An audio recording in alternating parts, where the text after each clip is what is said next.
మా వంటగదికి స్వాగతం. మా వంటగదిలో ఈరోజు కొబ్బరికాయ మామిడికాయతో కోకోనట్ మ్యాంగోతో పచ్చడి ఎలా చేయాలో చూద్దాం. దానికి కావాల్సిన పదార్థాలు: మామిడికాయ ముక్కలు 1 కప్పు, కొబ్బరికాయ ముక్కలు 1 కప్పు, పచ్చిమిర్చి 10-15, తాలింపు దినుసులు ఆవాలు 1/2 టీ స్పూన్, జీలకర్ర 1/2 టీ స్పూన్, మినపప్పు శనగపప్పు 1 టీ స్పూన్, కరివేపాకు కొద్దిగా, ఉప్పు రుచికి తగినంత, నూనె 4 టేబుల్ స్పూన్లు. ఇప్పుడు ఎలా తయారు చేయాలో చూద్దాం. ఆయిల్ వేడి చేసుకొని పచ్చిమిర్చి వేయించుకుందాం. వీటిని ఒకసారి కలిపి మూత పెడదాం. మూత లేకపోతే ముఖం మీదకు చిందుతాయి.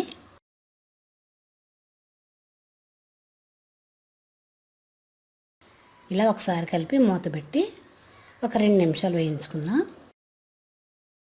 ఈలోపు మామిడికాయ కూడా ఇలా మామిడికాయ పై చెక్కు తీసి ముక్కలుగా కట్ చేసుకుందాం.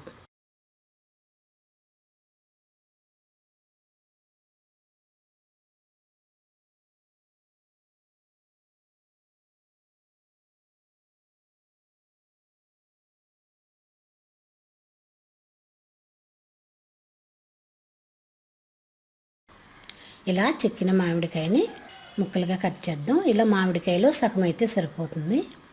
ఇవి చిన్న చిన్న ముక్కలుగా కట్ చేసి దీన్ని ఒక ప్లేట్లో తీసుకుందాం.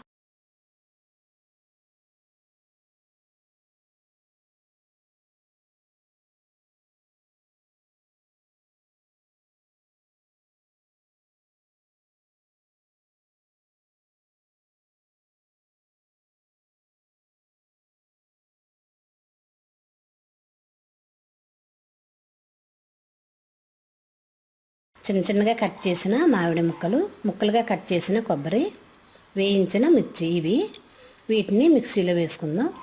ఒక మిక్సీ జార్ తీసుకొని దానిలో వేయించిన పచ్చిమిర్చి, మామిడికాయ ముక్కలు,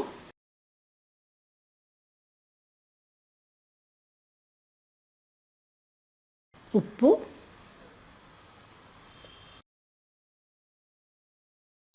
ఒక 1/2 టీ స్పూన్ పసుపు కూడా వేసి మూత పెట్టి మిక్సీ చేద్దాం. పసుపు వేస్తే ఆరోగ్యం చాలా మంచిది. అలా తయారయ్యగా వచ్చిన మిశ్రమం ఇది. దీనిలో మనం చిన్న ముక్కలుగా చేసిన కొబ్బరి కూడా వేసి మళ్ళీ మూత పెట్టి మెత్తగా అయ్యేంత వరకు మిక్సీ చేద్దాం.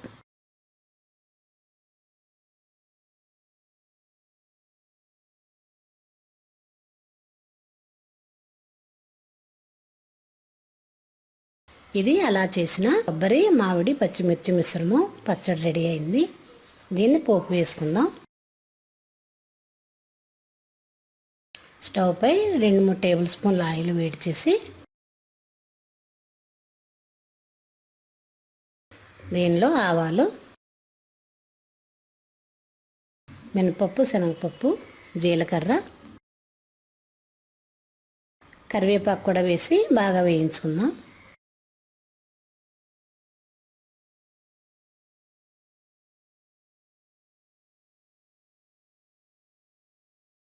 ఇలా కరివేపాకు కూడా వేగిన తర్వాత మనం ముందుగా రెడీ చేసుకున్న కొబ్బరి మామిడి పచ్చడి వేసి 1 నిమిషం కలిపి స్టవ్ ఆఫ్ చేసుకుందాం. ఇది ఎంతో సింపుల్గా అయిపోతుంది, టేస్టీ కూడా.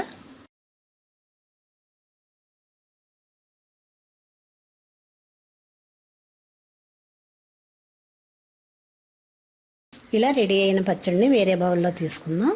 ఇది వేరే బౌల్లో తీసుకొని సర్వ్ చేద్దాం. మా వంటగదిలో ఎంతో సింపుల్గాను ఎంతో రుచిగా ఉండే కొబ్బరి మామిడికాయతో పచ్చడి రెడీ.